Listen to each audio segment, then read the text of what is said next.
Let's try that again and call the last video the intro video.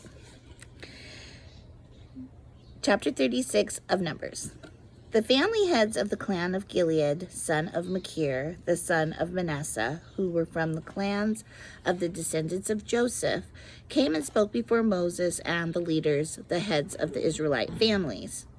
They said, "When the Lord commanded my Lord to give the land as an inheritance to the Israelites by lot, he ordered you to give the inheritance of our brother Zelophehad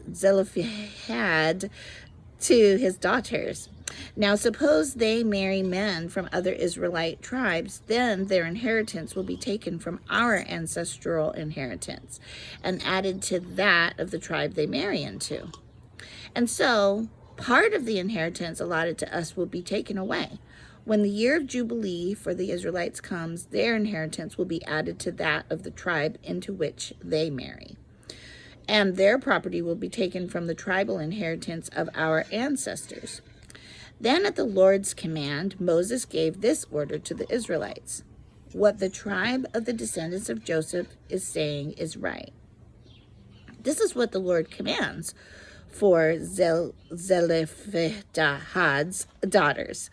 They may marry anyone they please, as long as they marry within their father's tribal clan.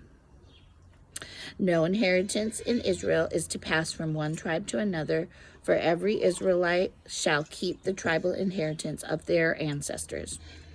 Every daughter who inherits land in any Israelite tribe must marry someone in her father's tribal clan, so that every Israelite will possess the inheritance of their ancestors. No inheritance may pass from one tribe to another, for each Israelite tribe is to keep the land it inherits." So Zelophehad's daughters did as the Lord commanded Moses.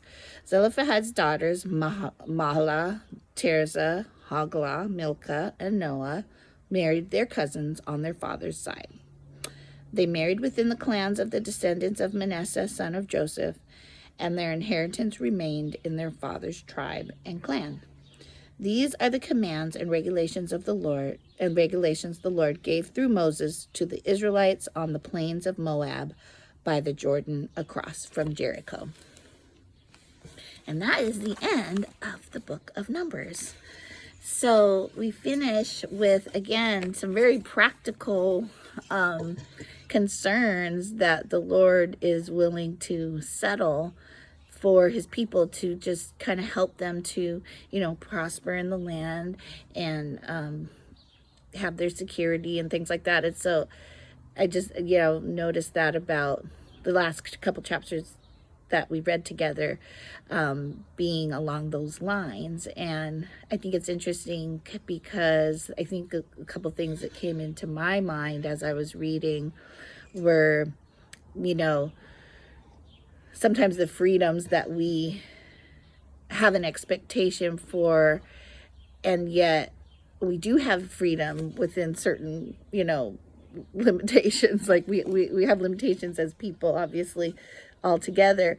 But like God allowed the daughters to marry whomever they want within the father's clan and tribe. And I think, you think of the movies where it's like, oh, you should marry whomever you want from whatever, but what the one restriction that I think of now that we have is in the New Testament, where God's saying, you can, as long as this person is of the faith. I think there's some different scriptures that lead us to gather that that's the Lord's instruction to us now. And so, and that's a kind of pretty important one, it's like, okay, like we have all this freedom of choice, but he is giving us some guideline there, what we can't go outside of, and it would behoove us to, follow that. And if that's a subject that we can open further if I have some conversation that gets started about it, and we can look at those verses.